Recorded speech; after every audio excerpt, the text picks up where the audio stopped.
আজকে কয়েকটা জিনিস আমি করাবো ভাবছিলাম, সেটা হলো যে এই যে ইকুয়াল টুটা আছে, এই ইকুয়াল টুর এই দিকে যা হবে এই দিকে গেলে পরিবর্তন হয়ে যায় চিহ্নের। যেমন এই দিকে যদি প্লাস থাকে, এই দিক থেকে এই দিকে গেলে মাইনাস হয়ে যাবে। কীরকম?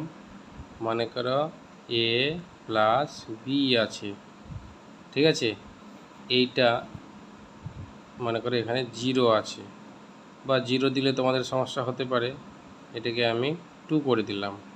তাহলে এই যে প্লাসওয়ালা আছে ওইদিকে নিয়ে গেলে কি হবে? এটা পুরোটাই উঠে চলে গেল, এইটা পুরোটাই উঠে চলে গেল ওইদিকে, 2 তো 2 থাকবে, আর এইটা ওইদিকে মাইনাস হয়ে যাবে। প্লাস ছিল মাইনাস হয়ে গেল। তো এইটা শুধু প্লাসের ক্ষেত্রে হলো।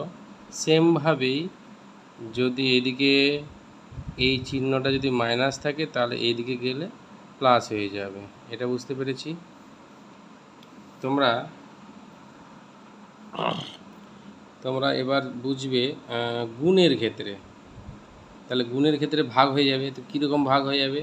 মনে করো এ গুণ বি আছে ইজিক্যাল টু সি আছে। নাম্বারের ক্ষেত্রে বলছো? ঠিক আছে, এটা বুঝে নাও, তারপরে নাম্বারের ক্ষেত্রে বলছি।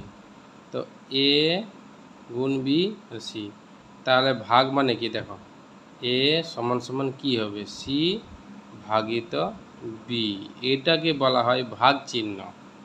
কখনো কখনো এটাকে বাই বলে, এটাকেই ভাগ বলে। বুঝতে পেরেছ? তো তোমরা বলবে যে নাম্বার দিয়ে করেন স্যার। তো ঠিক আছে, নাম্বার দিয়ে করছি আমি। নাম্বার দিয়ে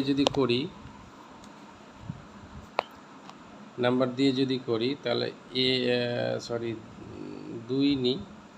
2 গুণ 3 সমান সমান 6।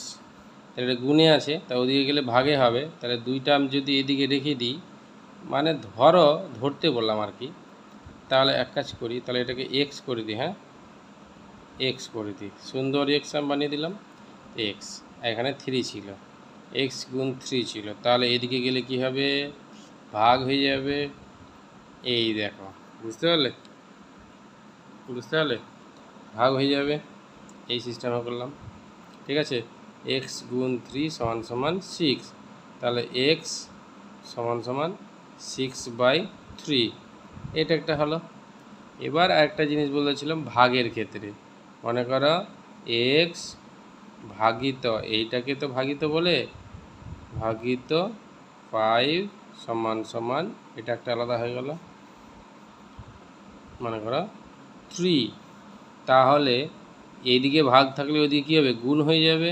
তাহলে এক্স ইজিক্যাল টু 3 গুণ 5। ঠিক আছে, তাহলে 3 5 15।